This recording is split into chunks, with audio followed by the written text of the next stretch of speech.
Chris again with Nature's Recreations Aquascape Artist of the Year. We're out in St. Charles getting ready to start a brand new project. This is going to be a nice little 11 by 16 pond with a 10-foot stream and falls. Challenge here is we've got a really tight space, so we're going to try to fit in a bunch of different aspects to really bring this thing together, and it's going to be phenomenal when we get it done. Let me turn you around and show you what we've got here.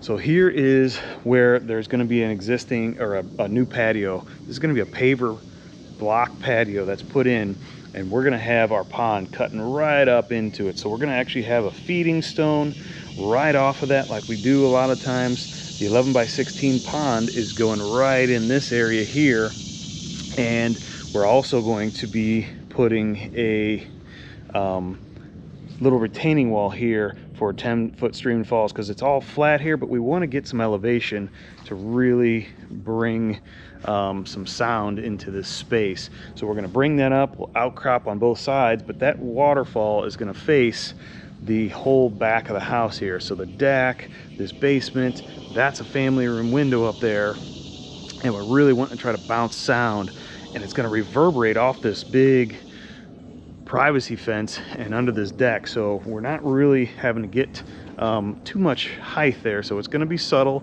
but we want to get this area really audible. So the pond itself will be in this area. Stream and falls is going to start over here, coming through that way. But what we're doing over in this corner, because we're kind of going to landlock this thing, is we're going to take and cut that corner off and put in a nice paver patio right there in that section off the edge of the pond itself. Skimmer is going to be over here, and then we're going to do a set of flagstone steppers that leads to the patio, but also we're doing a set of steppers that go across the pond and walk you right to the same spot on the patio. So if someone wants to be adventurous, they're going to take the steppers across the water. If not, they have the option to go around. So it's going to be really an interesting project. Like I said, space is tight. You can see this hill that we've got to contend with. That's going to be our nemesis, because that thing is really, really steep, and we've got to get the equipment up and down that thing without having any kind of issues. So it's going to be a little bit of a slow go, but we're going to try to move through this and get this thing looking pretty good here in just about a week or so.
Okay guys, so you can see what we're doing here. We're cutting this this final depth out right at that level there. That's going to be our 2-foot depth.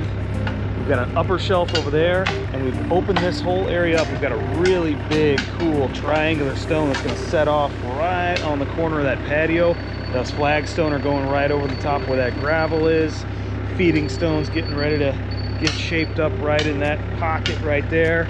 And then we've got our edge of our 2-foot, and then this is going to be our marginal shelf here. So starting to shape up, looking like what we're intended to be.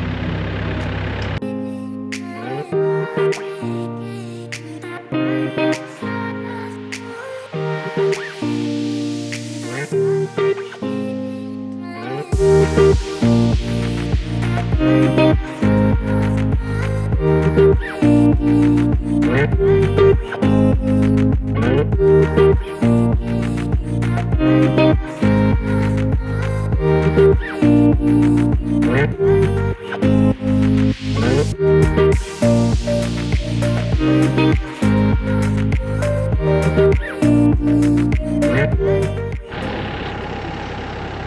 we've got our 45 mil EPDM fish liner in there.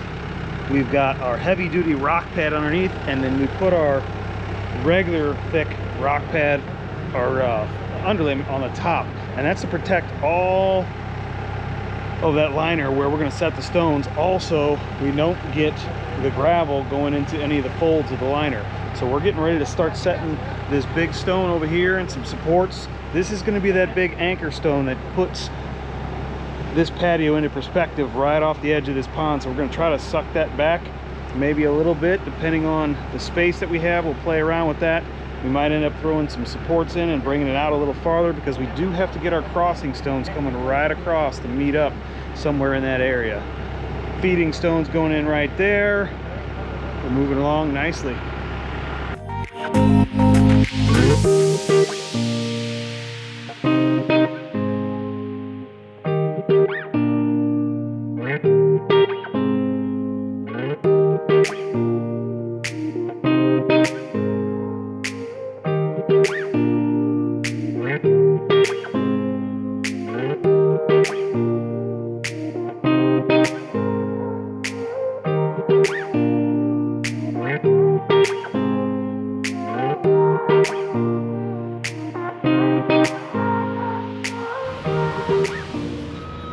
Okay, so we're coming out to the boneyard here, trying to pick some stones that we want to use for certain aspects of the feature. We're looking for maybe one more stepper to get in the middle. So we're thinking maybe this guy here, I'm not real sure. But we also need something to set on the other side of our big triangle stone that comes off that patio. So just out here making sure we're picking the right ones. We got such a tight space back there, we don't have any room for extra material.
All right, guys, we got our fish cave set. You can see we got a nice big space there. That guy's going to be sitting right off this big peninsula stone that's sitting right on the edge of that patio. The guys over back there prepping that gravel or getting that ready to be all compacted in, and then we can get flagstone going in. We've got a little bit of a problem with our elevations here, which we're solving some issues as always, but there's an elevation of just above that bottom rung on the fence that we have to contend with, because the way that this retaining wall was built behind us and the fence was set, it was all done ahead of time before we came in.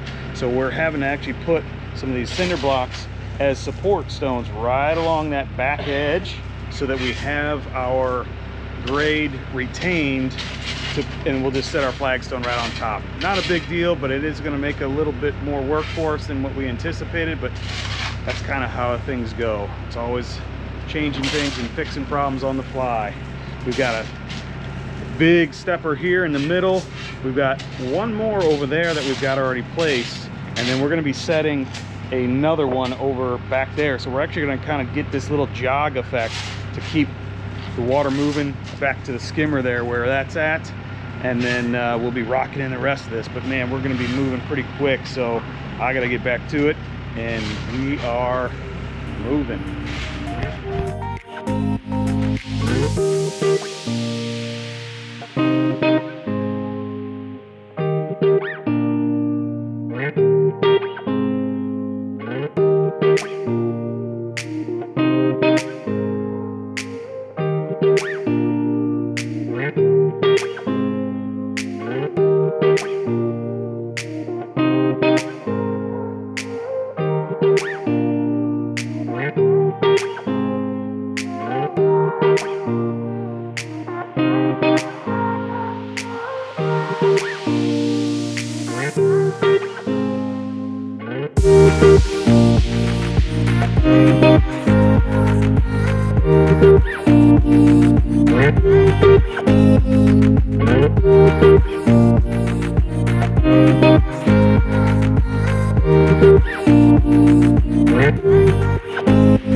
We've made great headway today, guys. We've got our feeding stone set right off the edge where this patio is going to be. Very, very cool. I love having this deep water coming right off this. If someone wants to sit right in there, put their feet in the water, they've got the option to do so. And we've got our stepping stones, so we got a couple different options here. We can walk here across these and jog back that way, and then we're going to eventually have some flagstone steppers that go this direction here. So this would be our path of that. Fish cave right there. This is our big paver or patio anchor boulder here, and again I dropped it down all the way to the 2-foot section there, so if someone wants to sit and put their feet in the water there, that's going to be a great spot. Got another framing stone over there to kind of solidify and just give you a little bit of sense of security, so you don't want to walk off into the water there. That boulder gives you that feeling of safety a little bit. And then we've got the big hoss here. This one we were having trouble setting because it's a pretty dense one there, probably pushing 5,000 pounds almost. But we got that in. That's going to act as our patio framing here. We've got waterfall and pond all acting as one. We're not real happy with that one just yet. I think we're going to end up moving that, and then we'll pull this guy back out and use that for our retention for our berm that's going back in there. Remember, we got a retaining wall holding up where that biofalls is kind of sitting in that area. Generally, waterfall is going to drop down. We're going to have a little bit of a twist, small 10-foot streaming falls to get that waterfall to come in, so we're actually seeing it from right up in those areas there. Patio retention blocks are in. We actually had to have another row of our retaining wall caps there just because we've got so much of a grade difference here, but we've got that all set. Now all we got to do is grade that stuff out. Skimmer is going to get relocated a little bit, but I tell you, man, we have made excellent progress in 2 days. I'm super enthused with the way things are going. We're going to have a good day on Monday, probably going to have most of this thing wrapped up, and then we'll be starting to lay flagstone and getting some of those details worked in and around that waterfall. So that's going to be our day Monday. We're hoping to get things really moving and push to get things actually up and running by probably end of day Tuesday, hopefully. Looking great.